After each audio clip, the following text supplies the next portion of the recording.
그래서 혹시 감독님이나 그 배우분들께 근데 저쪽에 왼손 들어주신 분 약간 검은색 옷 입으신 분 왼손 들어주신 분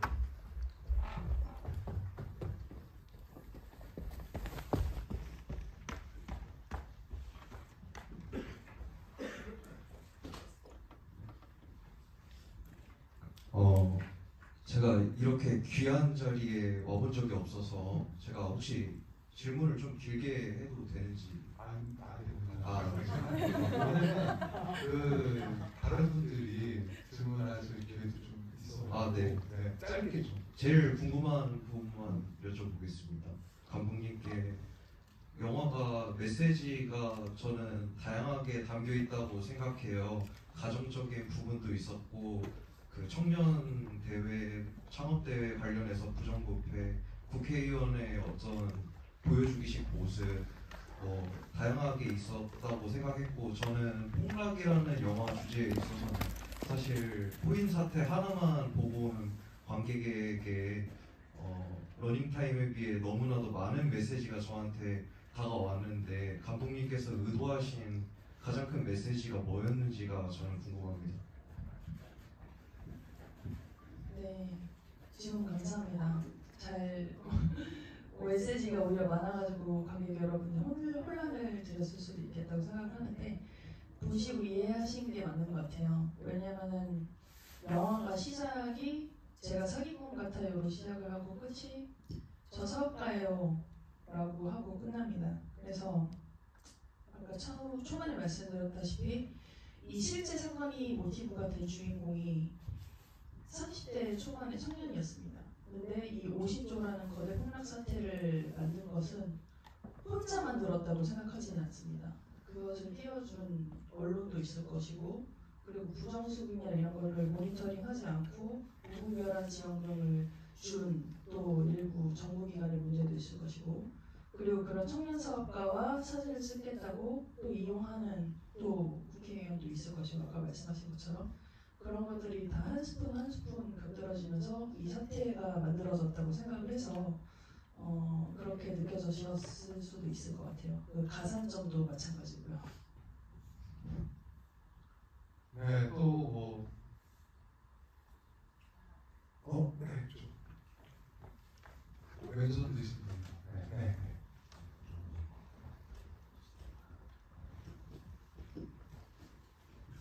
안녕하세요.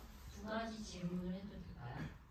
네, 좀 짧게 부탁드릴게요. 첫 번째는 송재빈 배우는 어떤 분이었으며 두 번째는 내가 만약에 저 영화의 실제 주인공이라고 생각한다면 어떻게 하셨을지 배우님들께 물어보고 싶습니다.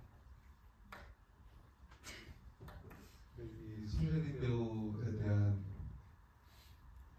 추억이랄까 에피소드랄까 같이 영화 찍으면서 느꼈던 감정들을 아무래도 이제 다 듣고 싶어 하시는 거죠? 이 분들에게. 그죠? 네, 그렇다고 하십니다. 그래서 감독님부터 먼저 하실래요? 뭐 송재빈 배우와의 추억이랄까 좀 어떤 배우셨는지. 네. 너무 보고 싶은 사람이죠. 보고 싶고 그리고 사실 저도 영화를 만들고 부족한 점이 많이 보입니다. 첫 작품이기도 하고 그리고 사실 이 영화가 독립 영화이기 때문에 앞으로 더 성장해 나가고 싶은 배우였어요.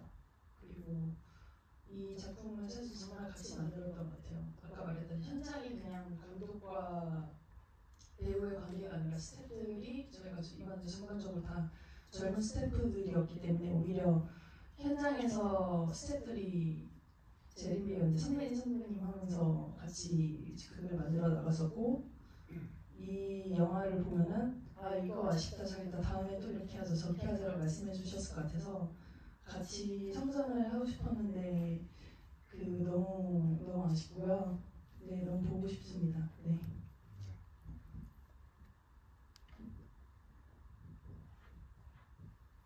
마음 같아서는 되게 길게 얘기하고 싶어요.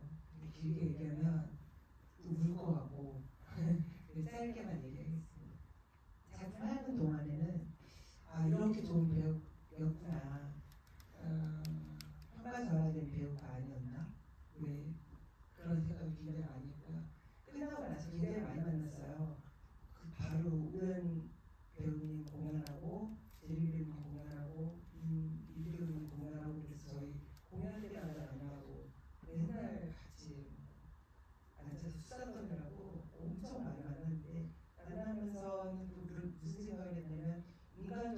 그렇게 열심히 사는 사람이나 뭐 연기 얘기부터 시작해갖고 연기 얘기를 그렇게 깊이 나눈 기억이 별로 없는 것 같아요. 옛날에 대학원에서는 술만 마시면 막 연기 얘기하고 막 이랬는데 요새는 그렇게 연기 깊이 하면 약간 촌스러워 보인다고 해야 되나? 그런 느낌이 있거든요. 근데 막 하나부터 열까지 연기는 이런 게 좋은 것 같아. 막 이런 이 사람 연기 그 작품에서 너무 대단한 것 같아. 막 영화 그 영화 봤어. 막 이런 얘기부터 시작해갖고 그런 걸 되게 열정적으로 토론했던 오랜만에 만난 아주 옛 동료 같은 그런 아주 구수한 사람이었습니다. 좋은 친구에 많이 기억해주세요.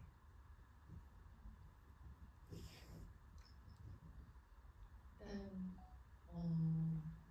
저도 되게 차가워 보인다는 얘기를 많이 듣거든요.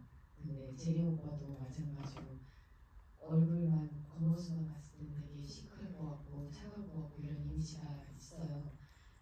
근데 저는 같은 소속사이기도 했었고 오빠를 알아가면서 되게 따뜻하고 장난기 많은 그냥 순수한 청년이구나라는 생각을 되게 많이 했던 것 같아요. 촬영장에서도 그렇고 모든 방면에서 다 바깥하시게 되게 모든 걸 알고 있어요. 그래서 되게 언니 같기도 하고 어떨 때 약간 여동생 같기도 하고 이 오빠인가? 언니인가? 약간 이렇게 식으로 수다를 떨 때 보면 되게 다양한 모습을 가지고 있는데 그 다양한 모습의 단절이 이렇게 영화에서 더 다양한 모습을 보여줘서 저도 완전 보고 깜짝 놀랐고요. 그냥 정말 순수하고 깨끗하고 맑은 오빠였습니다. 네.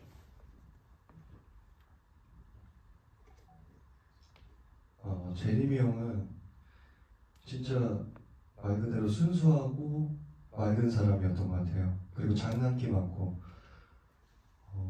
저랑 행보도 비슷하더라고요. 저희가 4년 전인가 5년 전에 라디오스타에서 만났었는데 그때 별로 얘기를 못 나눴었거든요. 그 다음에 만난 게 이번 영화였고 친구 역할이어서 그런지 그리고 둘 다 장난기도 많아서 진짜 엄청 친하고 촬영도 되게 재밌게 했던 것 같아요. 그리고 이 영화를 마무리한 다음에 저도 제 인생 첫 연극을 올리고 형도 인생의 첫 연극을 올리고 형이랑 또 얘기한 게 서로 대본 바꿔서 연극 대본 바꿔서 또 연기도 해보자 뭐 이런 얘기. 그리고 저희가 또 술을 좋아해서 비공개 인스타도 친구였거든요. 그래서 먹을 거랑 술 얘기를 엄청 하고 제 형이 또 어떤 뭐 사업할 계획이 있었어요. 그것도 저한테 같이 하자고 말하고 싶어 하는데 쑥스러워서 말 좀 못하는 느낌이었어요. 제 느낌에는. 그러고 그런 말 없이 한 번, 두 번, 이제 세 번째 만났는데 뭘 먹으러 가재요. 그걸 먹이고 나서 형이 사실 이쪽 사업할 건데 뭐 같이 할래? 좀 민망하게 하더라고요. 그 정도로 굉장히 가까운 사이였고 했는데 정말 아쉽고 저도 형의 연기가 너무 좋은데 이거 이후로 재평가받고 더 많은 작품을 할 기회가 생길 것만 같은 느낌이거든요. 근데 그렇지 못해서 너무 아쉽고 그래도 저는 통해서 형 옷 한 벌은 집에 놔뒀어요. 받아가지고 그냥 뭐 이상한 생각을 한 건 아니고요. 그냥 좋으니까 이렇게라도 그래도 형 잊지 않고 기억하려고. 네, 그래서 그냥 아쉬우면서 한편으로는 좀 나쁘기도 하고요. 근데 보고 싶은 형인 것 같아요. 네, 순간적으로 두 분이 사업을 하셨으면 굉장히 잘 되지 않았을까 이런 생각도 해봤습니다. 당연히 잘 돼야 하거든요. 네, 혹시 또 다른 질문 그래서 왜 오늘 하고 왼손만 드시고 제가 왜 아까 처음부터 왼손 얘기하셔서 그런 건지. 안녕하세요. 감독님께 여쭤보고 싶은데요. 영화가 가상화폐 대폭락 사태를 배경하고 있는데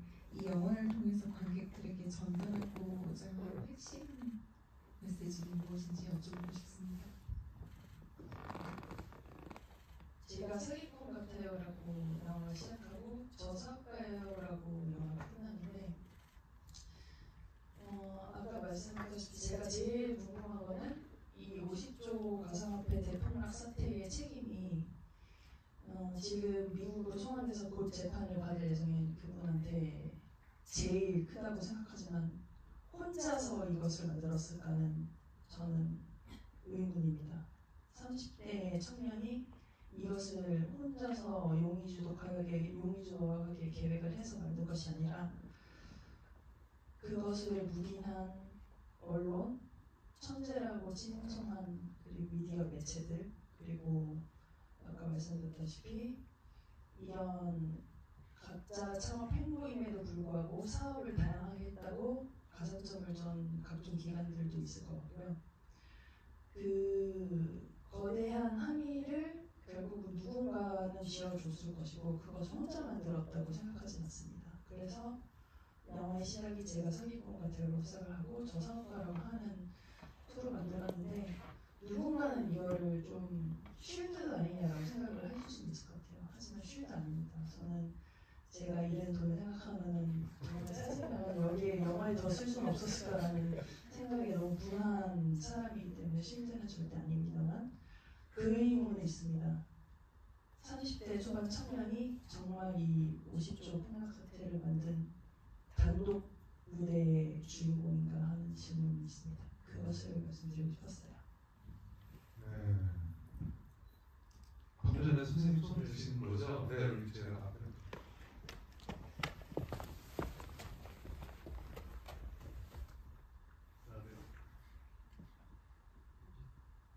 네, 영화 굉장히 잘 봤습니다. 근데 제가 보기에는 이제 감독님도 그렇고 이제 그 질문하시는 분들도 다들 문화태락 폭락 사태를 모티브로 하실 거 하니까 이제 그 말씀을 드리는 것 같은데 감독님께서 만들어 놓고 세상에 내놓으면 결국 그걸 읽는 사람의 독법에 따라서 또 달리 보이게 되는 거니까 제가 보기에는 감독님이 사실은 그걸 모티브로 하셨지만 대한민국 사회 현재 모습에 대해서 사실은 이야기를 하신 게 아닌가 생각을 하거든요. 그런 점에서 사실은 좀 질문을 드리고 싶은 게 반복적으로 지금 나오는 대사가 기대에 부응해야지 그리고 또 하나 또 반복적으로 나오는 단어가 무시인데 특히나 이제 우리 성재리 배우가 넌 무시하지 않을게 라고 우리 윤배우님께 이야기를 하는 그 대사가 굉장히 기억에 남더라고요. 이게 아마 우리 사회 내에서 많은 사람들이 지금 기대에 부응해야 된다는 생각, 대처동란이 대처동 상징하는 것이 있지만 우리 감독님이나 배우님도 그러실 수 있고 또 무시 안 당하려고 사실은 대한민국 사회에서 어떻게 보면 내 모습을 마치 공작에 깃을 펼치듯이 하는 모습들이 있을 것 같은데요. 그런 관점에서 이 영화가 이제 영화 이후에 우리 감독님이나 또는 이제 우리 배우님들께서 생각하시는 부응해야 되는 기대 또는 어떤 앞으로의 어떤 행복 이런 것들에 대해서 좀 들려주실 수 있으면 오늘 본 영화가 더 흥미로워질 것 같습니다. 감사합니다. 저는 잘 봤습니다. 일단 저는 세상에서 제일 스트레스 받는 말 중에 하나가 기대할 게인 것 같아요. 왜냐면은 기대라는 말이 남이 나한테 어느 정도를 맞춰놓고 거기까지 해라라는 말입니다. 사실 굉장히 좋아 보이지만 예를 들어서 내일 시험이 있어요. 그러면은 기대할게 라고 하죠. 그러면은 그 기대는 누구를 만족시키기 위한 기대인가요? 그 사람의 기대를 맞추기 위해서 시험 공부를 열심히 해야 되는 건가요? 그래서 저는 항상 그 기대할게라는 말에 스트레스가 있어서 저희 어머니가 뭐 기대할게 기대잖아 제가 항상 이랬었습니다. 네. 그래서 그 기대라는 말이 굉장히 저에게 좀 거슬리는 포인트였었고 언제나 기대는 자기가 아니라 남의 맞춤 추정치라는 생각을 항상 해왔었기 때문에 그 대사가 좀 극중 주인공에게 스트레스로 다가왔던 것 같고요. 그리고 아까 말씀하신 것처럼 대한민국 사회가 사실 이제 무시라는 표현이 있는데 굉장히 치열한 경쟁사입니다. 대치동만 봐도 고등학교까지 갈 필요도 없어요. 영어 유치원을 보내는데 경쟁률이 7.5대 1이고 또 유치원 애들한테 시험을 보고 집에서 평생 토종 한국인인데 집에서 엄마가 서툰 영어로 어린아이와 영어로 대화를 하고 그래야 영어 유치원을 갈 수 있으니까. 그래서 그런 것들이 좀 복잡하게 있는 한국 사회가 좀 슬프기도 합니다. 근데 슬프기도 하지만 또 그런 경쟁이 치열한 사회 속에서 고속 성장을 하는 대한민국이기 때문에 부정할 수 없는 부분은 있지만은 아무튼 기대라는 측면은 저에게 그런 스트레스로 다가오는 단어이고요. 그리고 좀 이제 제 스스로 하는 기대, 남이 하는 기대 말고는 이 영화가 사실 좀 상업 영화 같은 느낌을 주긴 하지만은 굉장히 적은 예산에 맞서 만들어진 독립 영화입니다. 그래서 사실 계속 관객들에게 이 영화가 많이 오랫동안 보여지기를 바라는 게 이제 개인적인 제 바람의 기대이고요. 그리고 이 다음은 선배님 말씀해 주시면. 저는 요새 그런 생각을 많이 하는 것 같아요. 무슨 일을 할 때 내가 너무 욕심을 가졌나?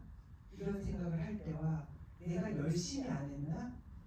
이 상태의 가운데를 걷는 것이 되게 힘든 것 같아요.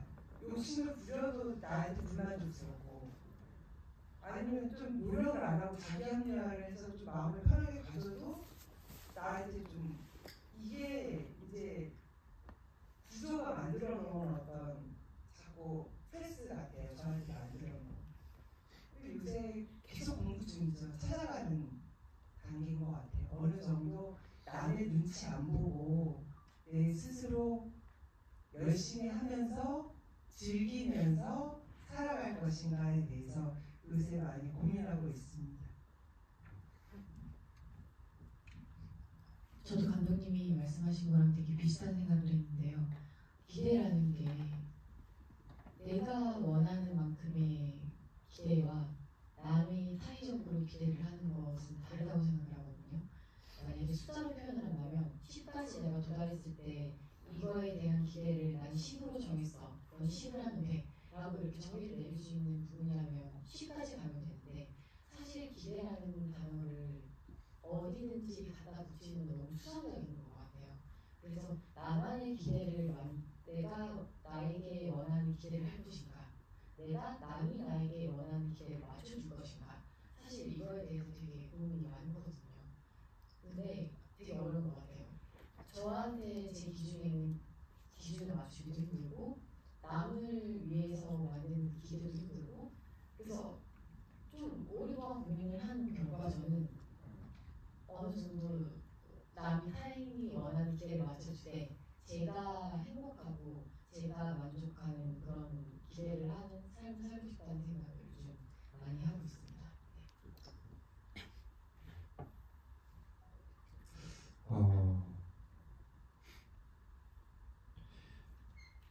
저는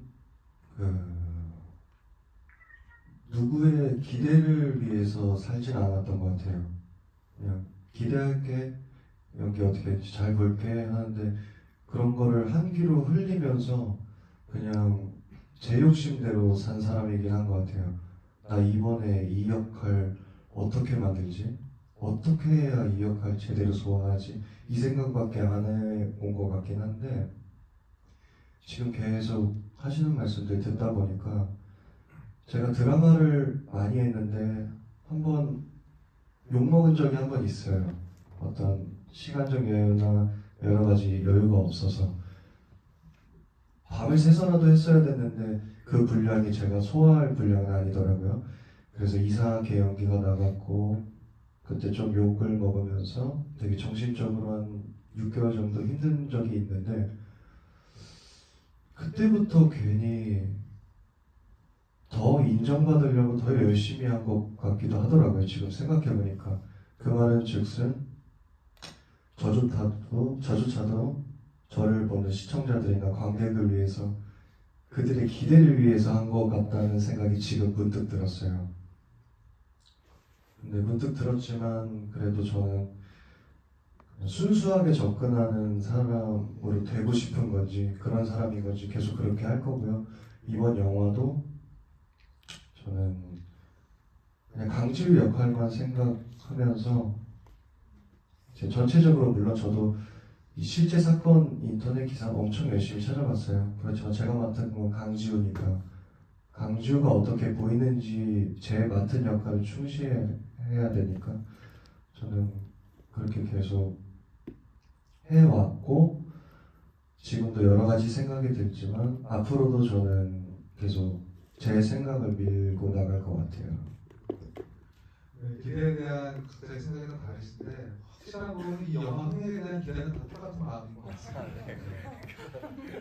그게 오른손 이번에 오른손 들어주신 가운데 주입니다.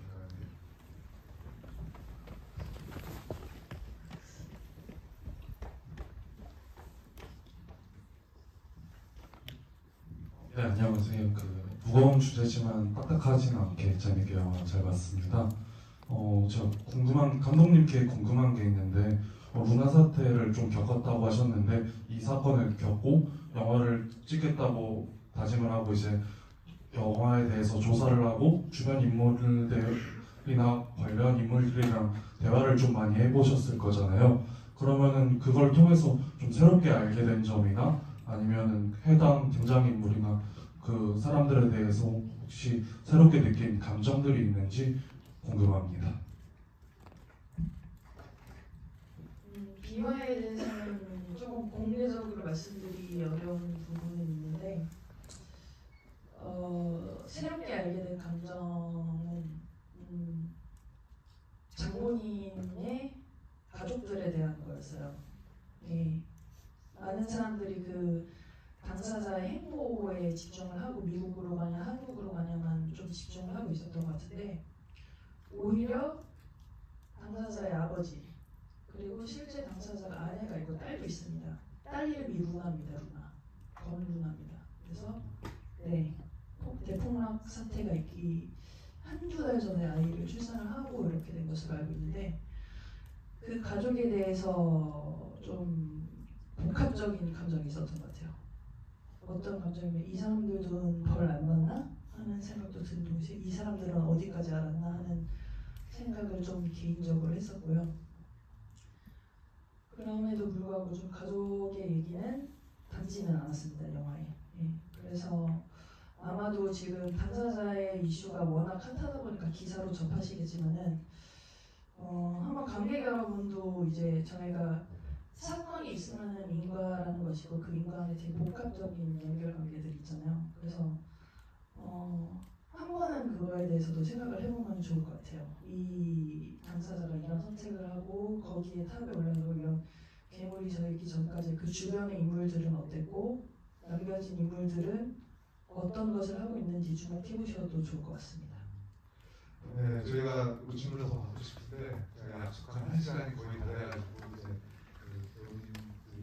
그 끝인사 받고 행사를 아무래도 마무리해야 될 것 같습니다. 네.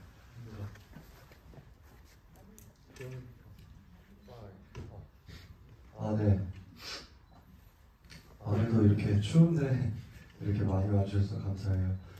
관객분들이 많이 없으면 어쩌나 걱정도 많이 했는데 너무 감사하고 저희 영화 한 달 찍어서 만들었거든요. 한 달 찍어서 1년의 편집 과정을 통해서 이렇게 100분짜리 영화가 나왔는데 잘 부탁드리겠습니다.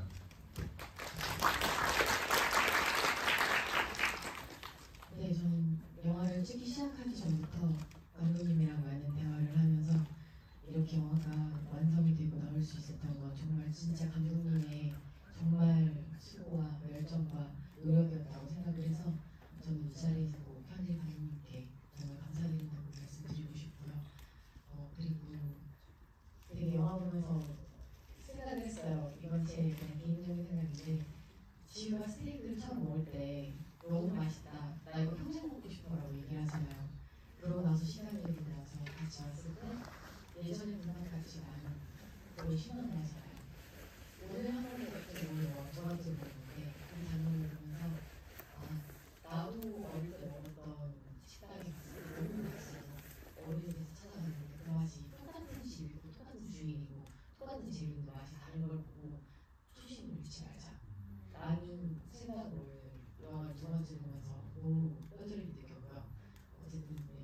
선배님도 그렇고 우연도 그렇고 관객분들도 그렇고 정말 감사합니다. 지금 정원 배우가 얘기하는데 문득 생각이 나는 게 저도 그 생각을 했던 것 같아요. 지우 사진이 이렇게 희미해지는 장면들이 좀 많이 나오잖아요.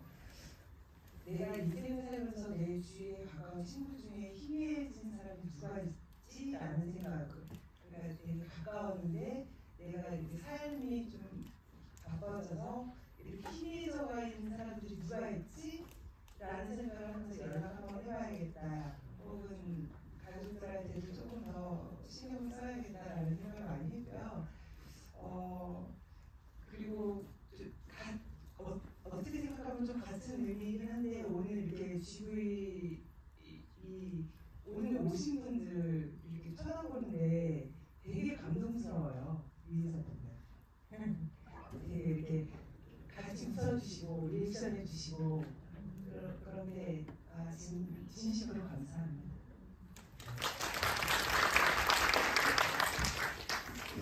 오늘 귀중한 금요일 밤 할애해 주셔서 너무 감사드리고요. 감기 조심하세요. 요즘 감기가 너무 독해서 감기 꼭 조심하셨으면 좋겠고, 그리고 영화에 대한 이야기는 충분히 했으니까 송재림 배우 많이 기억해 주셨으면 좋겠습니다. 정말 모든 열정 쏟아서 부어서 해주셨고 그 연기 열정은 제가 부족한 제가 다 담아내지 못한 것 같아서 볼 때마다 아쉬워요. 그래서 너무 아쉽고, 그런데 송재림 배우 항상 기억해 주시고 많이 주변에 얘기해 주시면 감사하겠습니다.